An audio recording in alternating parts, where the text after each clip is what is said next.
And now I am reading from chapter 8, which is entitled Plagenmead. Let's see. Lightning, thunder, and wind abruptly stopped. The clouds began to recede from view swiftly. The army cheered as the warmth and light of the sun returned.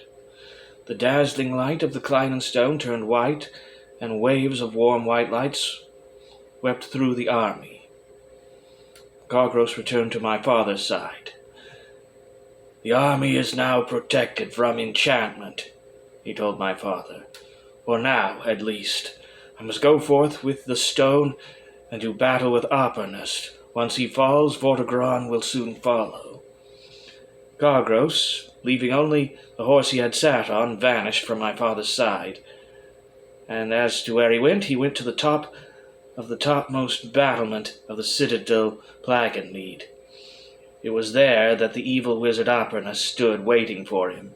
Happerstadt still looked the same as he had all those years ago. Time had not touched him. In the field below, the battle commenced. The citadel's gates swung open. The soldiers of Vortigern came forth. They erupted in a mighty fury. They sped down slopes towards the army of revolt. Guybold and I were in the front lines of the army, side by side, mounted upon horses. I drew my sword. Guybold had already drawn his. Nervousness and terror raced through my whole body. I held firm, facing the danger now rushing towards me. "Stay close to me, and you will be safe," Guybold said. "We are near each other. I can keep you safe." "God bless you, Guybold," I said in return. "If we don't make it out here, I want you to know I am glad that I got to know you." Soon the fight had come to us. Happerstadt stood before Cargros, smiling with his usual sneer, but his eyes betrayed his fear. "So we are face to face at last, Cargros," Happerstadt said. "You are as unimpressive as I took you to be, I must say." "What of you, Happerstadt? Breedling warriors, really?" "What can I say, Cargros?" said Happerstadt. "I am a sentimental soul." "I don't suppose you had anything to do with the ghouls?" asked Cargros. "They were just an evil native to the Sounding Hills," answered Happerstadt. "Not even the goddess under those hills had control over them." "So you know the truth about the Eye of the Labyrinth," said Cargros. "I have known a great many things that you have not over these many long years," Happerstadt replied. "I knew the Kleinenstone threatened my power and where it was. I knew that you sought it. I did everything I could to withhold the knowledge of its location from you." "I could have found it years ago, but for you," Cargros said grimly. "Even the means of getting into the labyrinth of the eye and the route to the stone almost cost me dearly.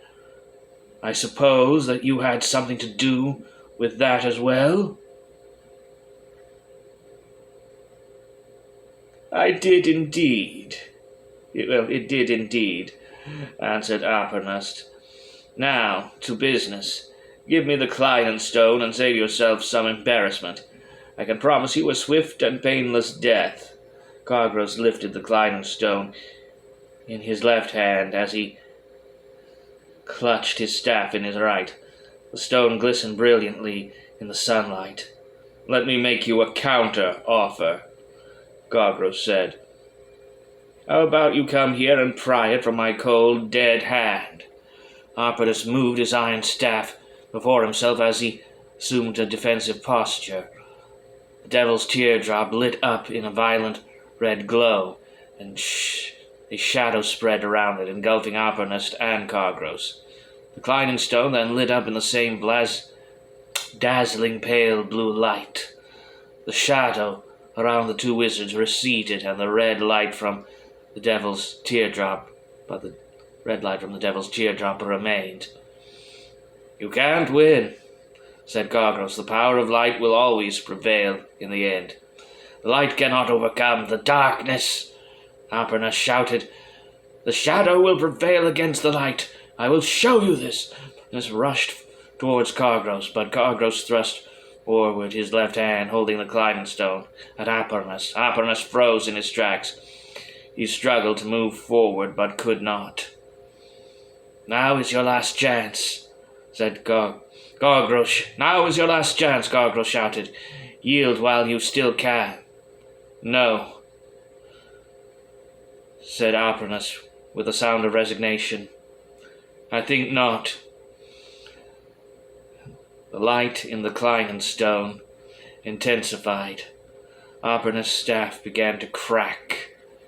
The light in the devil's teardrop went out. The ruby then turned into the appearance of coal.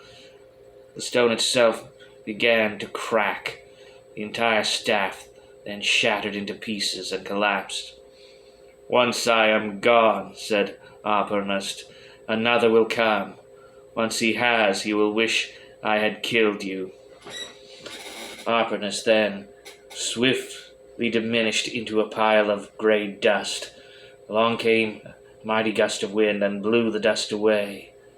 Then a large flash of pale blue light came from the climbing stone. After that, all light was extinguished from the stone. The stone broke into many pieces and disappeared from the wizard's hand in a puff of pale blue glowing vapor, leaving 2 small pieces in Gargros's hand. The 2 pieces were of equal size, of the same shape. Curious, said Gargros.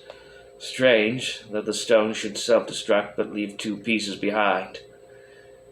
These 2 remaining pieces may have some part to play in future events. There's no time to ponder the matter. I have a battle I must help win. And we leave it there.